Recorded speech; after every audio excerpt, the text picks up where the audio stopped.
The function of leadership is to produce more leaders, not more followers. Welcome to the Paid Forward Society, where we believe that leadership is a continuous learning journey and where knowledge is passed on to the next generation of leaders. I'm Roman Jordan. I've been learning and practicing management of global teams for about 10 years. In this podcast, we will explore the many facets of leadership as we talk to inspiring managers, entrepreneurs, coaches, veterans, and athletes who empower their teams and deliver results. Together, we will discover the keys to success through empathy, purpose, and care. So join me as we embark on this journey to become better leaders and create a better world.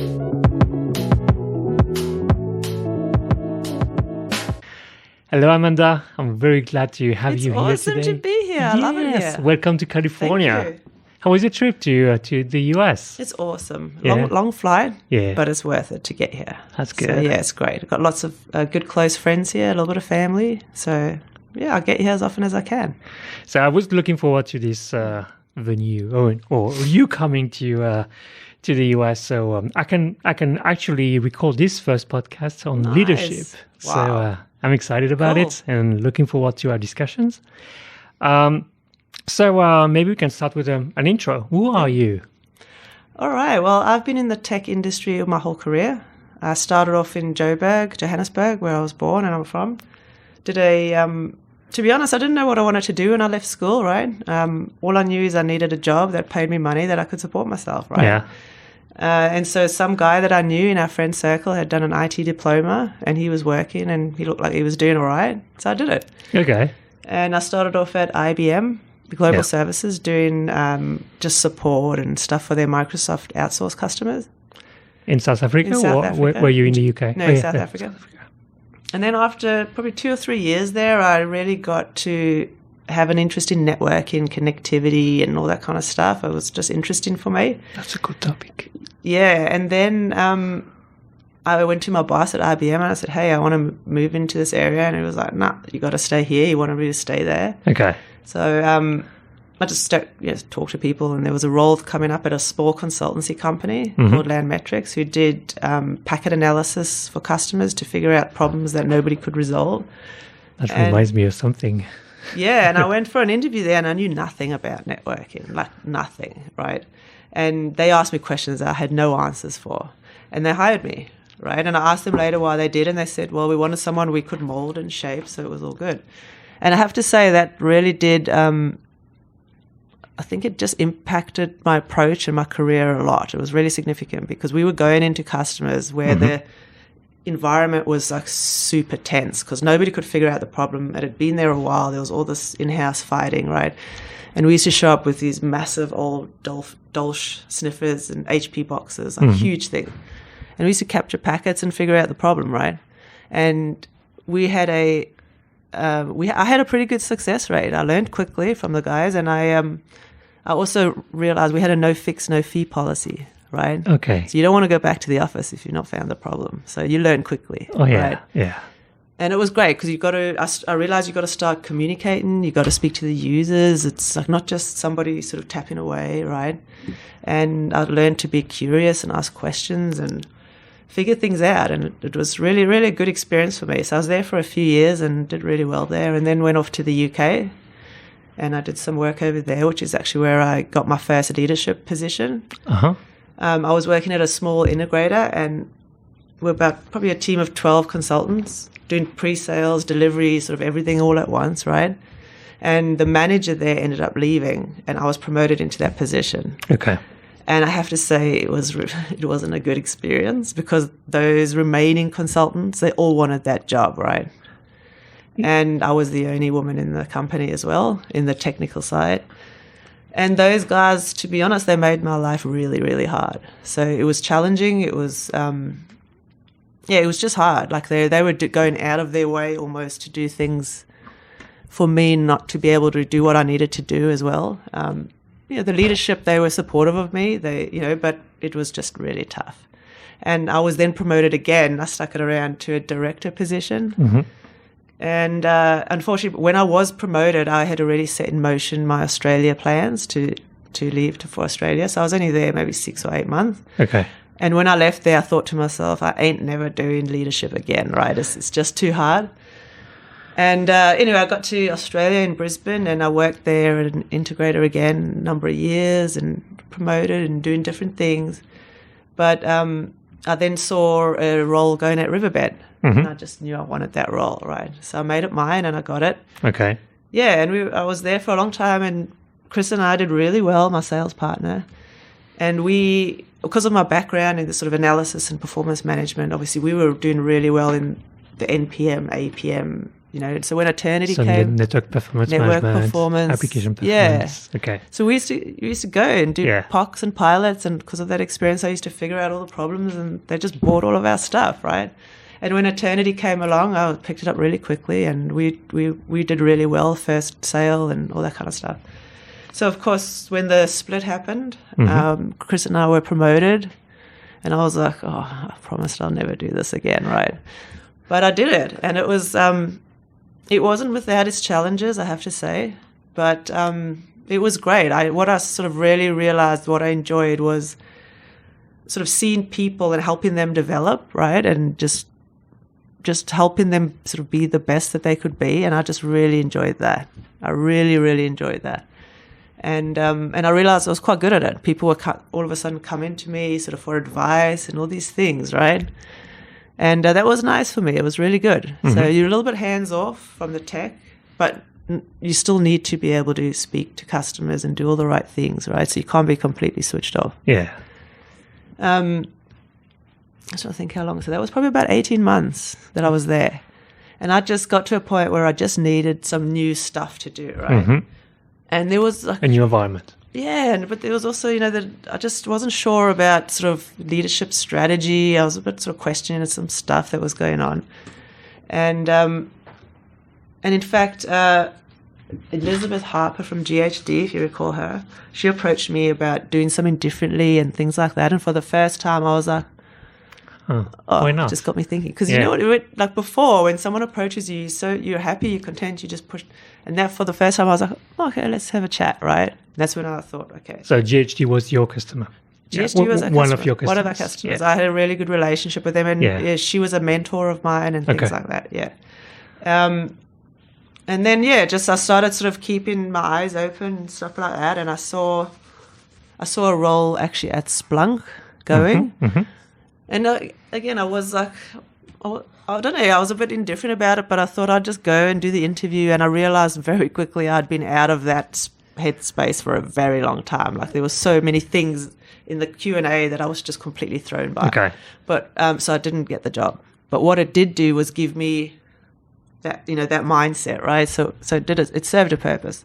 And then I saw the VMware role. They were looking for an SE leadership role in Brisbane, which again is very unusual. It's like Brisbane's one of the regions.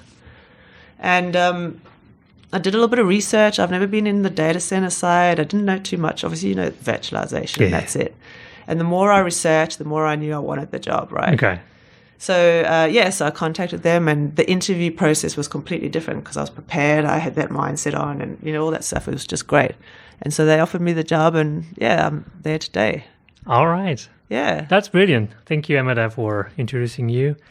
That's really, there's a lot to discuss. So if that's okay with you, I'd like to discuss about your first experience as a manager, because that sounds terrifying. And I think many people may go through those type of experiences as well. And how you handle moving back to an IC role, because so individual contributor role, because that's not easy. Yeah. But I've had those thoughts as well. I've been a manager for 8 years, 9 years now. Oh wow! Yeah, and but on and off, I had those thoughts of what if I was going back to an IC role? It's not stepping down; it's just a different role. I agree with that 100%, completely. It's just something different again. Yeah. It's totally fine.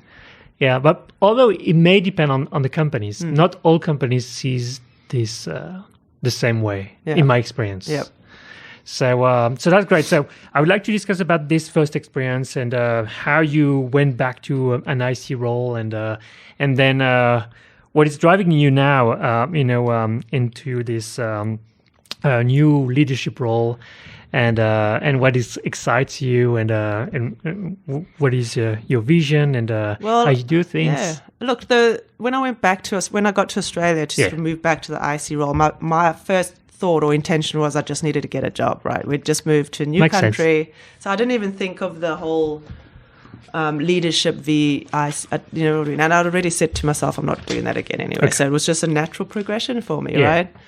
And the company I worked for, I was there for nearly 8 years. It was a small integrator, and it was like one of these, and I realized it's the Brisbane way, right? You get there, you're thinking it's all formal and stuff, and it was like, met in a coffee shop, had a chat, and met some other guy, and then I've offered the job, right? Okay. So just for the audience, an integrator, a system integrator, is a reseller of IT solutions. Yes. So they were predominantly Cisco reseller, but also Riverbed, Packeteer at the time, and Blue Coat, all that stuff, right? So we had a lot of Cisco guys. Okay.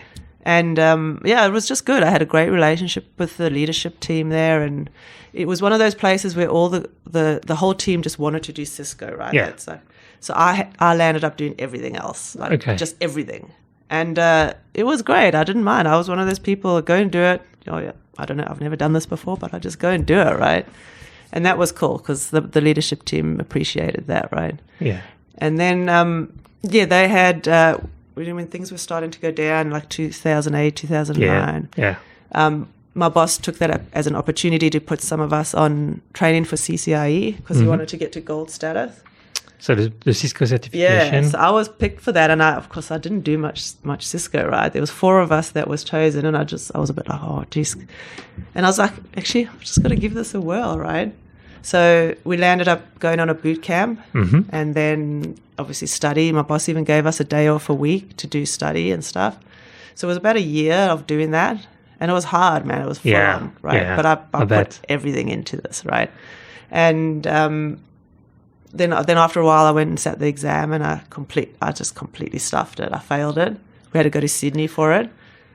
But I think when I did the exam, I knew after doing that, I just knew I could pass it because I didn't fail it because of the content. I failed it because of I was just overwhelmed, right? Yeah.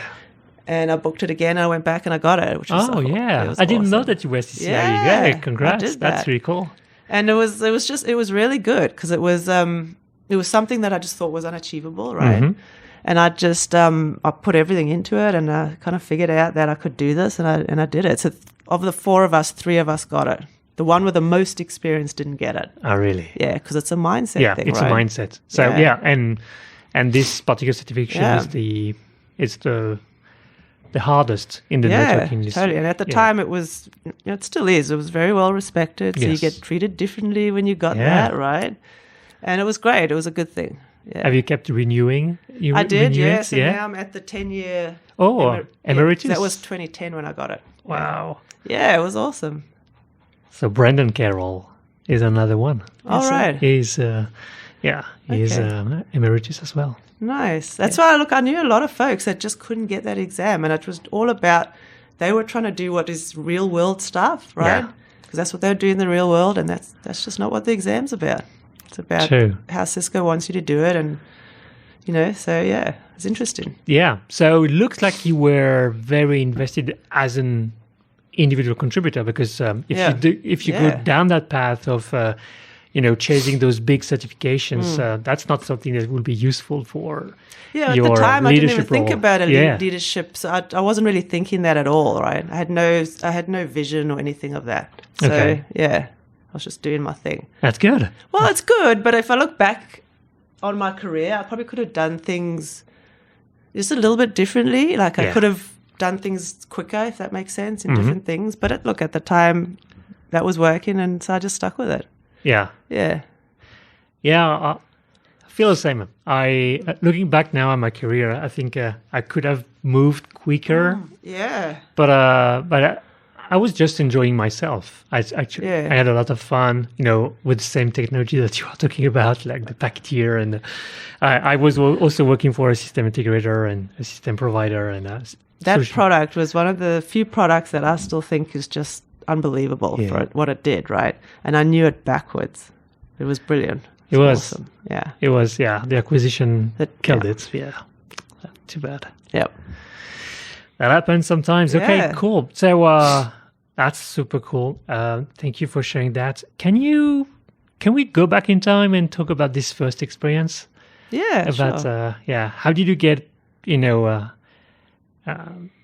promoted to a management role? Well, I guess I got promoted because I was doing all the right things. I had, again, a good relationship with the leadership team. I figured out what they wanted from me and just gave that to them, right? So it was a natural thing, I think, for them to promote me. Okay. But I don't know, like in terms of the actual leadership role, I had nothing. Like the company was small. There was no structures in place for any kind of sort of leadership training, or there was just nothing there, right? So it was just left to me to figure it all out. And it was just, I was trying to just, going day by day and navigating all these people that were like literally targeting me. It was just really hard. It kind of just carried on, right? It was just nothing in place. Like compared to what I've got here at VMware, it's like worlds apart. Yeah. So it was kind of just, it was just a time where you're just sort of managing a team and doing sort of things for the team and sending them out and doing administrative stuff for commission and all that kind of thing. And that was it. There was nothing more to it than that, right? So it was very different, very different. Yeah. So can you elaborate more on the transition? Because you said that you were the only woman. You were, people were trying to, they were not super responsive to your management style or to be managed by a woman or... Yeah, look, I've often wondered if there was a man that was promoted, if they would have been the same. Okay. I don't know, probably they would have, I think, but I think there was a lot of that there, and it's just there. It's always been there, right? And it's something I've grown used to through my career. But that behavior was allowed to happen as well, like and it just was one of those things, and that's a thing of the past, I think, where there's a lot of. Hopefully. Yeah, it definitely is, because I see the behaviors now, whilst you still get stuff, it's definitely, there's a higher chance of action being taken on that behavior than back then. Okay. Yeah. Yeah, it's difficult to be promoted among your peers. Because that is the most difficult thing, right? It's really hard. Were you in competition with someone else in that group to get the promotion, or were you the only one? Well, the person, one of the people that wanted the role, I don't think the leadership team were ever going to put him in the role, but he thought he should have the role. That was one of those things. So, and he ended up leaving. Yeah, but did you apply? Did you have a formal interview process? No, there was none of that happened. Okay. As I say, it was really small, and there was none of that that went along. The first leadership interview I've ever had was at VMware. Okay. Yeah. Wow. Which was very different. Yeah, I bet. Yeah, so for me it was a bit different because I was at Riverbed. So that was your first? In Switzerland, okay. And I just joined Riverbed. Yeah. Actually, I've been working with Riverbed as a partner for a long time. I knew the deck. I knew the team. I knew everyone because Switzerland is a small country anyway. And so I started in March 2013, and in September they opened the management role. Okay, so there's like for that Switzerland. Formal acquisition. I'm sorry, formal application. Yeah. So and the leader, the VP of EMEA, so Europe, decided that he would go and do a formal interview process. We were two to apply, so it was a team of five people at that time, and we were two applying. Oh, wow. And one was there for a long time. Actually, he was there. It was a top performer, SE, so solution engineer or system engineer, as we call them at that time, system engineer. Yeah. So pre-sale and technical pre-sales, and so we were in competition, and so we presented to the VP of, to the vice president of EMEA for pre-sales. We presented to the head of sales for Switzerland, and also Oh, that was the director of solution engineering in DACH, so Germany, Austria, and Switzerland. And so that was kind of a competition, and I got the job. And a few months later, so was that person left. He was reporting to you? Or so he reported. So I got the job. So all the pre-sales in Switzerland reported to me at the time, including him. And although we had a great, he was super professional. He was super good. And but it's all maybe he figured out it was time for him to move on. Yeah. So unfortunate because he was really, really good. Yeah. Okay. So my challenges at Riverbed were also it was so hard. I can tell you when the split happened. Yeah. It was one of those things, as you know, they do. These splits happen. Yes. People are moved around, right? And these people that are making those decisions are very far removed from us. And of course, I'm very thankful. And what happened to me though was when I moved into the leadership position, the manager I was reporting to was moved into my team. Yeah, I know. So you can imagine that dynamic. I remember that. Yeah. And I remember just thinking, like, here we go. Like, what am I doing this for again, right? Here, I just couldn't believe it, right? It was really challenging. And I remember speaking to the VP that promoted us, and I just said, because I was a bit unsure, like, what do I do? And I said, look, I feel really fortunate, that you've promoted me and that you've got the faith in me to do this. And he said, I don't make decisions on faith, right? You can do this. That's why. But he had no idea of the dynamics, right? Sure. And again, he wouldn't. The type of person he is, he's a very motivated and successful. He wouldn't have cared about those dynamics. You just do what you do and go do it, right? So I did it, and it was hard. Yeah, really hard. I can tell you that individual was challenging, and didn't do anything to help alleviate or even discuss the situation. It was just horrible. Yeah, there was a demotion for him. Kind of. Well, it was, but at the end of the day, it was a company split, and it was just hard, and I was like empathetic to that and understand that it is hard. Try to engage and talk about it, and it just So let's keep it let's park it for the moment. Let's go back to the UK and discuss about the challenges that you've faced and what you have learned also as a manager, or how you. Is there anything that you have in your mind or back of your mind and say, hey, that's something that I've learned and. I think I learned that you've got to just, you've got to make the attempt to do things and speak to people and stuff, and you're not always going to be guaranteed a certain response or a certain way of working, and you've got to just carry on with it, right? Yeah. At the time, I think if I knew now and I was back there, I think I would have done a few things differently, if I'm honest with you. Yeah. I wouldn't have entertained a lot of the stuff that I did accept. And I think that's the big difference, is that you realize you got to make some hard decisions sometimes. If people aren't on the boat, they need to go. Yeah. End of story, right? And that's pretty harsh, but that's the way it is. That's why you're in that position. You got to look out for the company, because what these people were doing were not in the best interest of the company, right? Okay. Yeah. So again, it's all part of the experience, Yeah. And I was like, I didn't know what I didn't know, right? But and the leadership team there, they were supportive of me.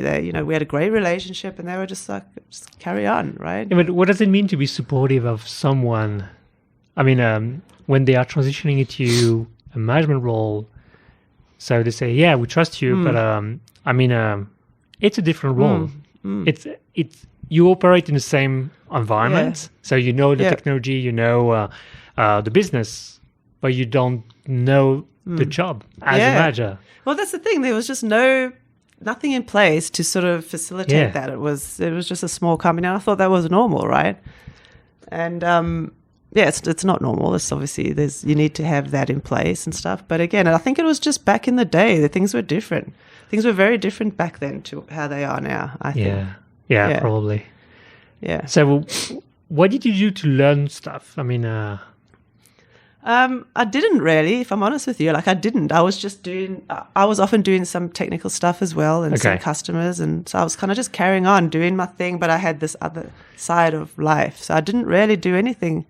I didn't even think to learn, to go in leadership styles and leadership structures and team management. It was just wasn't part of what I was thinking. Okay. So it was almost like a title change in a way. Okay. With other stuff. Yeah. Was it kind of a coach-player role? And, definitely. Yeah. And so you were asked to do the same job. Yeah, and I was going to see. Totally. Yeah. And then all the other stuff as well. The right? administration So it was a little bit different to what it should have been. Just put it that way. Yeah. And usually they turn to some of the best performers to do that, or people they trust. And that's the thing. And I've seen it happen a lot. Like if you're a really good performer, you just get promoted into leadership, and oftentimes it's not really the right thing for that person, right? No. Just because you're doing your job really well doesn't mean you can lead people. Yeah. I think there has been a common struggle that I've seen, in the industry, and finally I was very happy to see how big companies like Amazon or VMware are treating that case, because actually you do have a path as an IC, as an individual contributor, to progress and to become a director of no one or VP of no one, and just because you have demonstrated the great performance, and that's great. I mean, that's inspiring, and you have a career path also as an IC. You don't need to go through the management role. Yeah, and also, you don't have a lot of management position, right? So exactly right. It's a battle. So at VMware, it was just a completely different world for me. Okay. It was, as I said, it was the first company that I've worked for that there's been like solid structure, leadership training, leadership, just everything around that leadership role to support you, right? Connections with HR, that you've got these regular sort of leadership meetings with, training resources, websites with sort of, just stuff like how to do one-on-ones and how to do this and how to do that. Other training was mandatory. It was like this whole new world for me, right? Yeah. That's why I've loved it. It's been such an awesome experience there. It's a great company. Okay. Yeah. So, I know I'm sorry about that, but I want to bring you back to the UK again. How did you get promoted to director level? I mean, was it just another recognition, So what I think happened, because I was planning to go to Australia and my boss didn't want me to go. Okay. And so he said, hey, if you move into this position, you can get some percentage stake in the company, but it'll only vest after however many years. So it was his way, I think, of trying to potentially keep me there. Okay. But it was great. It was good. It's a promotion. It was awesome. And, I was sitting there with this decision of, carrying on plans to sort of put roots and buy property over there versus hanging about for another 3 or 4 years on a hope that something might happen, because you don't know, right? So, so I think that's why that happened, if I'm honest. Okay. Yeah. Okay. But was it a change? I mean, the fact that you moved from a manager role or title to a director title, did it change anything besides? Not really. My day-to-day was much the same. Okay, again. It was just a title. That was the experience back then. It was like, just really casual. Yeah, it's still the case, I think, for many companies. Yeah, not the biggest one, but for a small for Riverbed, it was a bit like that. If I'm honest, it was like I didn't see any structure or training or any of that support structure in place. Like, obviously we were close with HR and that's about it. There was nothing else. Yeah. I don't know if your experience was different. Not in the beginning. Yeah. So indeed, when I began as a manager, I was kind of left alone. I mean, there were other managers in the regions and we were, changing, but there was no real supporting model or besides HR. That we could engage with and we could learn from. So we started to have trainings afterwards. Like I took some great trainings like crucial discussions and crucial accountability. And so those were really good. And we did them as a group. So that was cool. And you have this sort of, it's like a coaching style training where you get into a group and you've got to sort of emulate a situation and stuff, which is great. Yeah. That was good. And then when I became a director, this is where things change. Yeah, okay. At Riverbed. So that changed a lot. And then later on, I became a senior director, and I went through a specific path So very few of us were selected to do the Steel Masters. So all right, that's there cool. was this kind of future leaders type of training. It was really good and insightful, and they had people from they were coach, actually professional coach. Okay. So that was really good. That was super useful, and the CEO would come and do his stuff, and that was good. That's awesome. Because like for me, back at Riverbed in Eternity, I didn't even know to look for things like that, right? Because it just was, you know what I mean? You just sort of moved into this position, and obviously I was navigating all manner of other challenges that just didn't even think. Whereas at VMware, like I know all of this exists now, and I'm searching for it and doing stuff, and I'm going on there's a lot of DEI. Yeah. That's a massive part of VMware's world, right? And so there's just a lot going on in that space. I'm attending a women's leadership conference in Melbourne. That's good. Yeah, in a couple of weeks. And again, I'm searching for this, and I'm seeing this, whereas before it was like just... I need to introduce you to my colleague, Chris Howard. Okay. She is a very active, in women in tech and women in leadership positions. So, I'd love to connect. So we're doing... we've got pods, or we call them Power of Differences. Yeah. And of course, we've got a women's pod, and I landed up applying for a couple of roles. No, just for one role, a leadership role last year. And I landed up getting that role.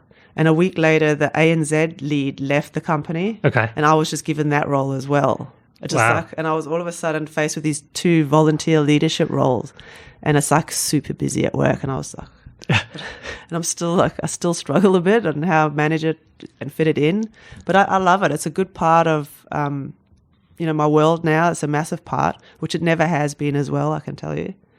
And I'm enjoying the whole sort of, just supporting, bringing women into tech and doing things differently, right? Yeah. And it just makes sense at the minute. So it's all good. So I brought in a really young SE, systems engineer, into the business. Wow. And that was really hard because, again, I've got all of the company wanting the traditional, to come into the team, of course. And I saw something in this young woman, and I wanted to get her in the team. That's good. And so how did you do it? Yeah, so what happened was we had a role open. Yeah. And it was a senior role, and then it changed to just a normal SE role because of budget. Mm-hmm. And I used that as an opportunity to just do things differently. And we were in the process of starting a new recruitment system, which is completely aimed at DEI, so on outcomes rather than sort of checklists and stuff. Okay. And... so I ended up interviewing. There was actually a girl that I interviewed that I was just like blown away by. So this young woman, like they're so dynamic, they're so motivating, and they're so like, I want this job, And I was, and Amazon ended up snapping her up. And she's there today, right? Anyway, a friend of hers, she said to this friend, go and speak with Amanda, right? Because they were in uni together. So this young girl reaches out, and I interviewed her, and she was much the same. Okay. And I was like, okay, let's do this. Like, and again, I had the whole business like on me, and I just thought, nah, I'm not, this is my decision. My boss was supporting me. Okay.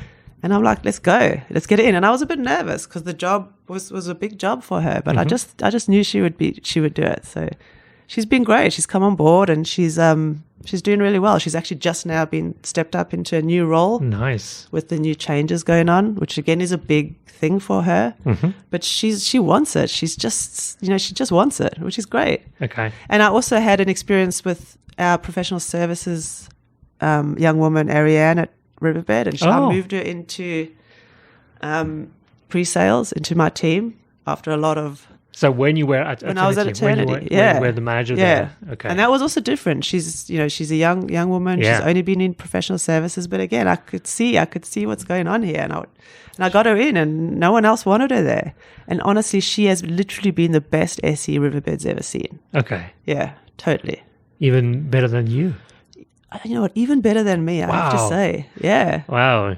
And then I looked at those things and I thought that we can do things differently and be successful, right? Yeah. And I just thought I'm here in this position to do that, right? Because it's hard. It's hard being a woman in a male-dominant environment. So, true. Yeah. And again, going back to Elizabeth, she said to me, all you're doing is giving someone a leg up. She said, that's all you're doing in this sort of DEI, that's all you need to do. And I thought, that makes sense. So Elizabeth is your mentor from Elizabeth PhD. Harper, yeah. She said that because I wasn't really interested in all the groups and movements. And I was like, I was thinking we're doing the same thing as what happened to us. We're isolating ourselves. And she said, no, it's nothing like that. It's just connections and giving someone a leg up. And I was like, okay, I can deal with that. Yeah.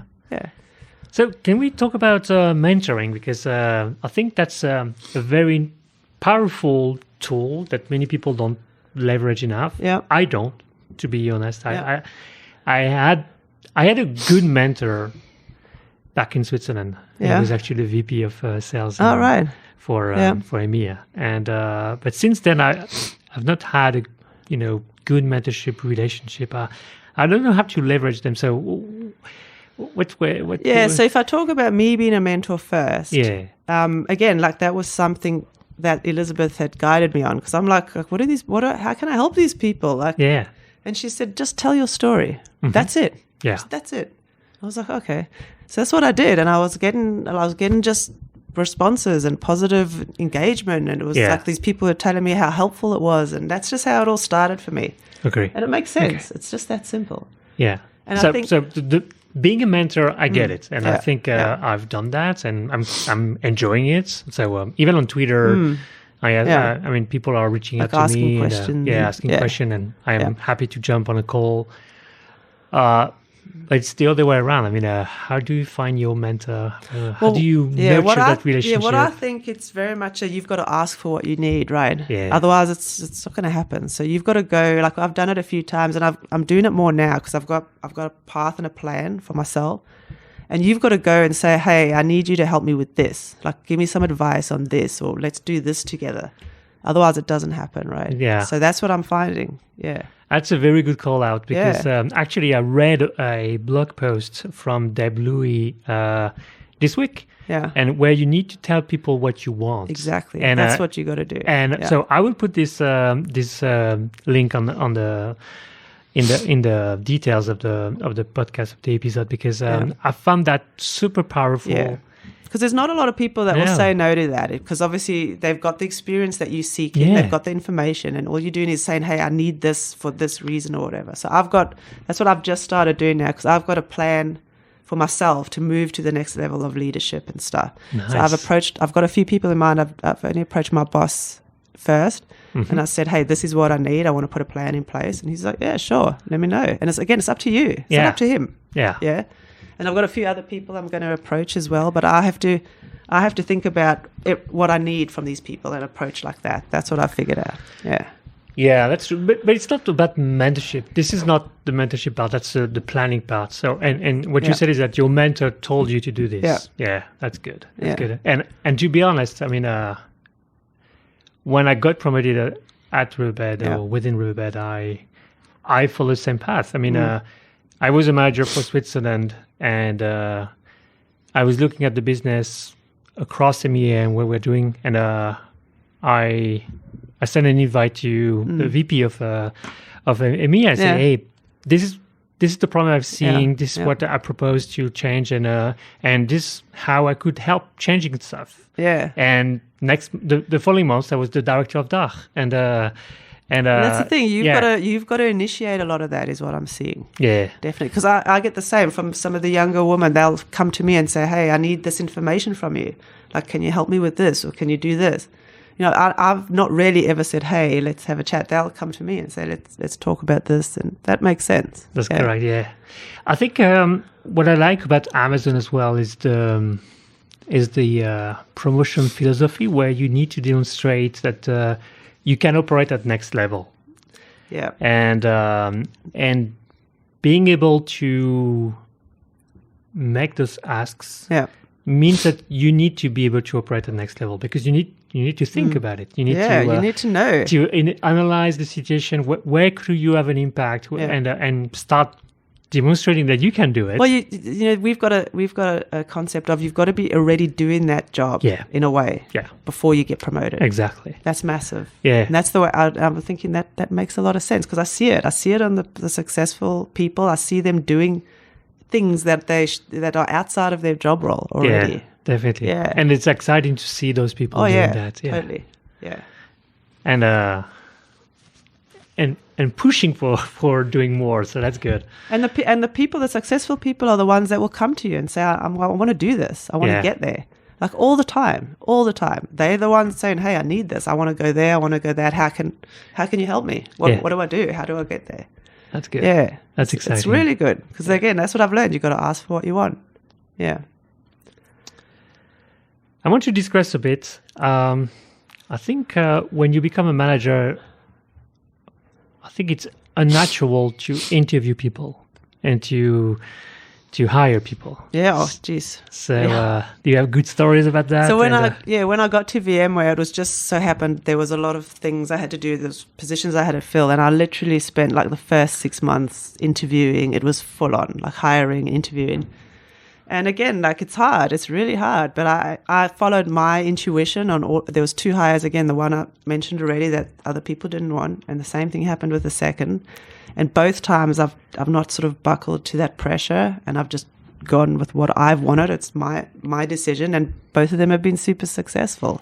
So that to me is also awesome because you've got to just trust yourself. Yeah. And my boss has been a great part of it. He's just said, this is your decision. I'm putting you there because I know you can make the right decision. Just do what you want. And I was like, okay, that's pretty cool. And I did, and it's been good, thankfully. Yeah. So what are you looking into those candidates? I mean, how do you know that they will do the job, so will fit the job? For me, it's more important that the person wants that job. Like for me, I'd rather have that than all of the check boxes, right? Obviously, you've got to see if the person can do the job. But for me, the people that just say, I want this job, man, you know that they're going to be successful because they will do whatever it takes to get success, right? And for me, that's mindset. It's like I don't only hire for skill set. This side, the mindset, the want to be there and all that stuff, the sort of cultural things, for me is more important. Did you make any mistake while hiring people? Not at VMware, thankfully, but at Eternity, Chris and I did, a couple of times. But you learn from those experiences, right? Yeah. Yeah, because some people just interview very well. Oh, yeah. Right? Yeah. And that's what I've learned too. Agreed. So you got to be able to kind of figure it out. And it's hard. And how do you figure it out? Well, like I say, for me, is about just being conversational and, having sort of more casual conversations with people. Yeah. I think it exposes a little bit more around the type of person, but it's not easy, right? And thankfully, in my team, I've got it right. Yeah. So, but it's not easy. No, it's not. I mean, my second hire actually. No, first hire at Riverbed when I was a manager. Yeah. I hired someone with a lot of experience. He had, all the certifications you could expect. He was super motivated. He was an expert even on many stuff.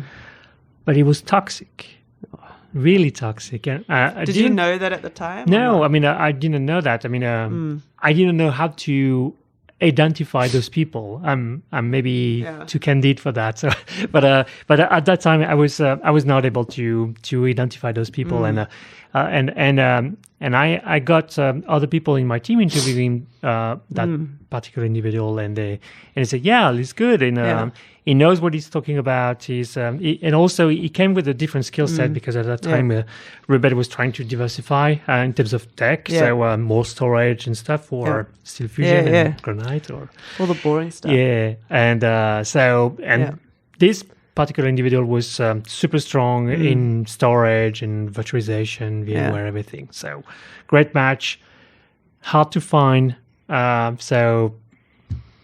Look, I think that you'll always make mistakes, right? You're not going to get it right all the time. I think the important thing that I've learned from sort of seeing other leaders as well is to fix the mistake quickly, right? Which And again, that's a hard conversation. It's not nice to do that, but you've got to be able to sort of be brave enough to do that. When you recognize it's not going to work out, you've got to take action straight away. Yeah. That's what I've learned. Yeah. True. And luckily I was able to do that. So in Switzerland at that time, there was, this probation period. Yeah. So 3 or 6 months or so. 3 months. Yeah. And this particular individual started to shift quickly. And so I was getting some signals from the team and no formal, complaints. because that's not also Yeah. something you do in Switzerland. Yeah. Well, it is hard to do that anywhere, right? And Yeah. but it depends on culture, Yeah. I think, also. But and people wanted to maybe give him a try, and but very quickly I had some discussion with him and say, hey, I don't want you to do this. It's not the way we can work together. It's not you should not talk to like this. I mean, this is where I became more specific with my examples also, because I think when you provide feedback, you can't be generic. You have to be very specific. Say, okay, you said this at that time, and this is how people felt.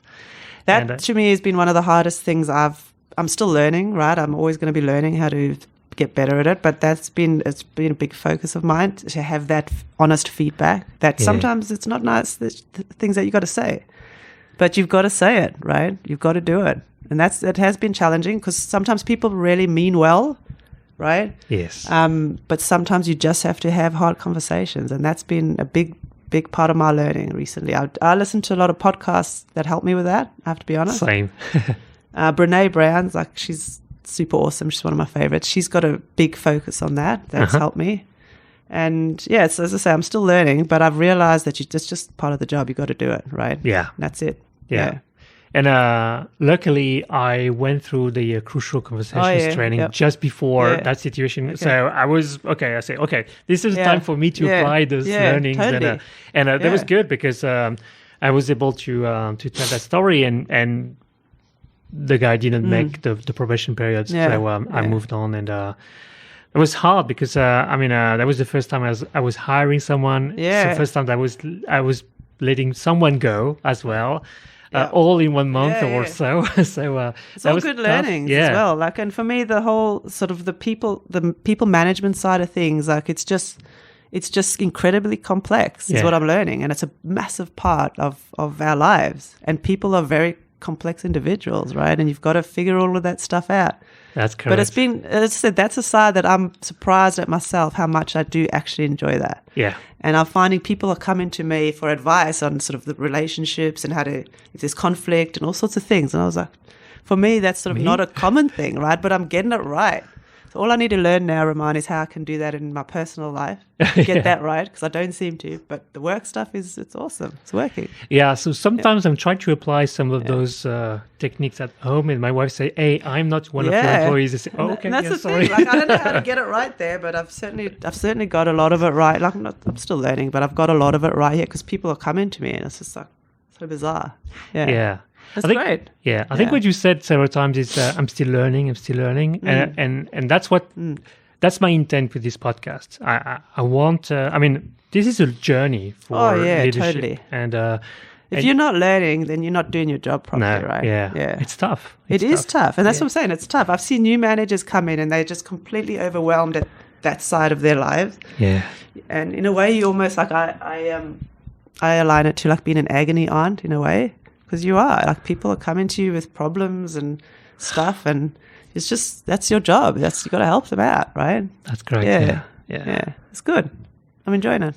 Yeah, me too. It's tough, but at the same time, it's so rewarding when you see people being successful. That's to me beautiful. And I get positive feedback about stuff, and it's just like, yep, that's why I'm doing what I'm doing, because it's good, because I'm helping people, genuinely helping people. Yeah. And you're helping their careers and shape their journeys and things like that. It's amazing. It's brilliant. Yeah. Yeah. Sometimes I'm comparing it to parenting. It's 100%. It's like parenting for sure. Yeah. So it's a difficult situation because you don't want to be the father or mother of someone. Sometimes you have to have that hard conversation. Yeah. It's a lot like that. Definitely. Yeah. That's really a job in itself. So how do you improve as a leader? Well, like I say, I'm on this journey at the moment. It's obviously some of it's work, some of it's in my personal life. I'm on this sort of journey of just development and personal development, and I've got a book list as long as my arm. Okay. That's a combination of sort of leadership, but also just emotions and all that stuff, right? I'm just EQ, all of it. And I've I'm just on that learning journey. I just need it at the moment. Like I say, podcasts are big. Mm-hmm. I've subscribed to, I don't know if you know, called Blinklist. It's a is it the summary, the book summary? Yeah, and that's it's like it's like the most amazing thing ever. Like it'll summarize a book in 10 minutes, right? Wow. Give you the dot points. Okay. Which I'm enjoying it. It's all personal development related. I've just shared it with my mate here in Oakland, actually, because he's a facilities director. Mm-hmm. Yeah, he's worked in all the big companies here. He was transferred here with Google. Oh, okay. And with the subscription I got, I had an extra. I could just give it to someone else, and I asked a few people at home, and they're like, "Nah." And I mentioned it to him, and he's like, "Yeah, let's do this." So it's just people on that journey, I suppose. But that's what I'm doing. I'm podcasting. I'm reading a lot. I'm attending sort of conferences and seminars. We've got, like, as an example, it's called the Diversity Council Australia. So they have sort of talks and stuff. I go to all that stuff. So yeah, I'm just on this mission at the moment, you know, and it's working. I'm enjoying it. I feel like I'm learning stuff all the time. Yeah, and taking on advice as well and feedback. So yeah, it's a bit different. How do you balance? I mean, I think sometimes I need to put some reminders or mental reminders that I need to learn. And I think I'm not bad at it. I mean, I'm reading a lot and listening a lot of podcasts, but sometimes I just need to say, oh, no, I need to focus on learning this because I'm not good at it. Yeah. And, but you have a job. Yeah, I mean, you have many things to do as well at the same time. So how do you do that? Well, I think, to be honest, this year, I think I've probably taken on a bit more than I can actually handle at the moment because I'm doing study again as well. Wow. What do you study? I'm doing a CISP certification, a cybersecurity. Yeah. Yeah. So it's been like full on. Okay. But for me, I think it's like what I try and do is try and get, just time that I just step away as well. Like if I'm working from home, I'm quite good now at just getting up from the desk and sitting reading a book for 5 minutes. Yeah. Can be just that, right? And I'm getting quite good with doing all of that. So I'm trying to have like what you call these non-negotiables that you do every day. Mm-hmm. Like this other coach that I've been working with is sort of helping me with all of that stuff, which has been good. And you just got to get up and make the time, right? So I've been doing all of that, but it's hard. Like it's really hard. I've got a young boy at home. I've got 3 cats. And he's got his things. He plays like so many sports, and sometimes it's really hard and it's stressful and a bit overwhelming, but you just got to, for me, I just carry on and try and do the structure that I've put in place for myself and build the habits. Yeah. But it's hard. I'm not going to say it's easy. No. Because it's not. No, it's a lot of investment. That's a lot. But I feel like I'm just on this journey at the moment, and that's kind of what I need to do right now, if that makes sense. So I don't get a lot of time to, just to go out and do different things. Like this week, that's why this week is so awesome for me, because I'm just like disconnected. Yeah. But again, that's just what I feel I need to do for the year. That's my plan. That's my mission. So yeah. Wow, a lot of commitment. That's good. I was gonna say, I think I've taken off a bit much, but we'll see. Yeah. No, it's good. I mean, and I think what I'm telling my team about goals and metrics is that it's. I mean, I'm a big fan of Simon Sinek. So. I've read a few. Leaders Eat Last. Yeah. Yeah. I read his podcast with Brene Brown as well. I don't know if you've listened to that. No, I've not. Her Dare to Lead podcast. Okay. I'm sure it was on that one. Yeah. Okay. He's brilliant. He is. And I mean, when I started as a manager, I took his first book, Start With Why, because I wanted to define that mission that we would have and gather people and I've kept doing this from role to role, trying to apply some of the learnings of Simon Sinek. So going back to what I was saying, he says that it's all about momentum. Yeah. So it's not about reaching the metric, because eventually you would get it. But it's about the momentum. So maybe you define those goals and you say, by December I would get there. But it's about that consistency rather than perfection. So you've just got to keep going is what I'm finding. Yep. And you don't care actually if you hit that goal in November or in December or March or July of next year, because as long as you have that habit and that's the thing. It's that activity every day. Yeah. It could take you 6 months. It could take you 12 months. That's what I'm figuring out as well. Because in addition to everything else, I'm on this gym program with nutrition plans and all sorts of things. Okay. And that is exactly what you got to do. You just got to keep going. Yeah. You might not be at your goal when you think you are, but you just got to keep going and you'll see the difference. So with all your books that you have read, would you have one book to recommend for a leader or for a future leader? Oh, there's been a few. I'm just going to think of the names. Probably one of the best ones was Brene Brown. It's not specifically leadership, but it's just more about sort of, taking risk and taking the chance and getting into the arena type stuff. Okay. I'm just trying to think what the name of that book was. It's one of her earlier ones. I can look for it offline. So there's that one, but there's also there was one, Atomic Habits, which was a big help for me. I think it's James Clear, and that's also just about that activity. Just do the activity, right? Other good ones. I've read some specific leadership ones. I'll get you the titles of them, and I found them really good. I can't think of the names, but from Brene Brown's podcast, she interviews people, and that's where I get the books from. Okay.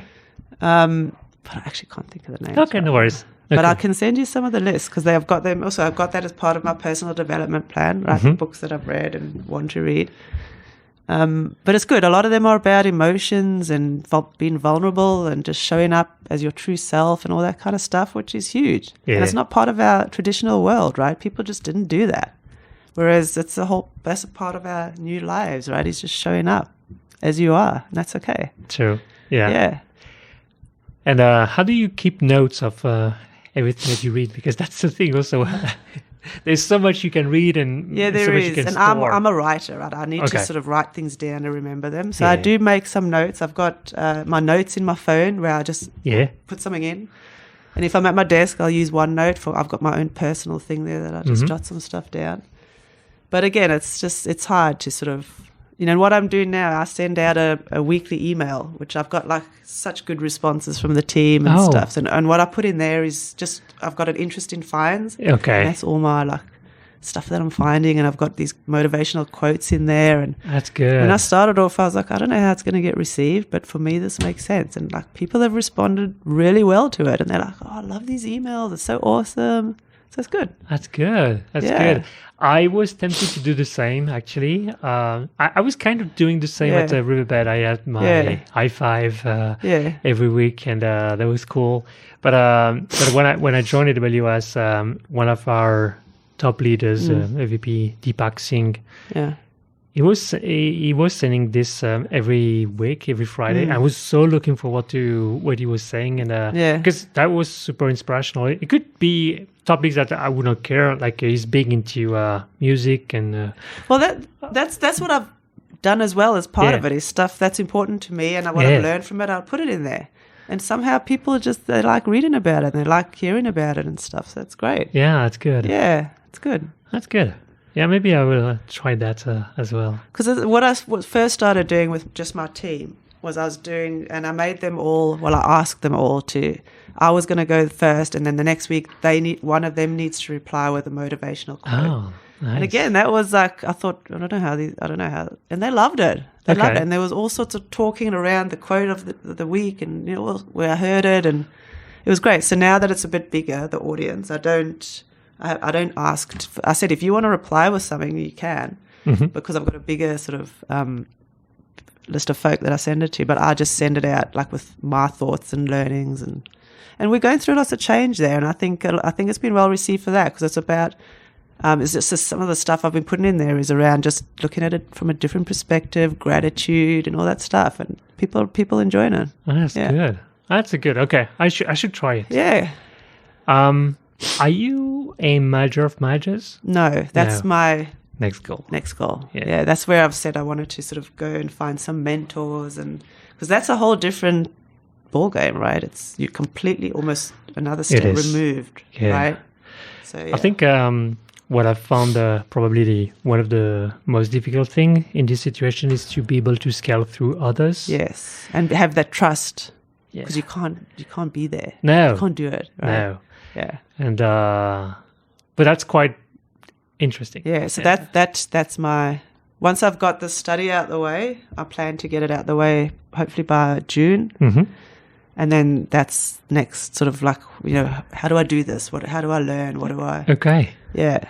So I guess we need to reschedule a next podcast where you would have new things to share with us. Yeah, because I'm on that sort of learning journey, but I don't necessarily have like an end date. Like I'm not necessarily looking for a role or looking to move. I just want to start to just get that learning, if that makes sense. Because I'm genuinely happy in my role, doing what I'm doing. Mm-hmm. And for the last 2 years, so part of your boss says like, "What's next for you?" And I'm like, "I'm just want to do this really well." And it's been like that for 2 years.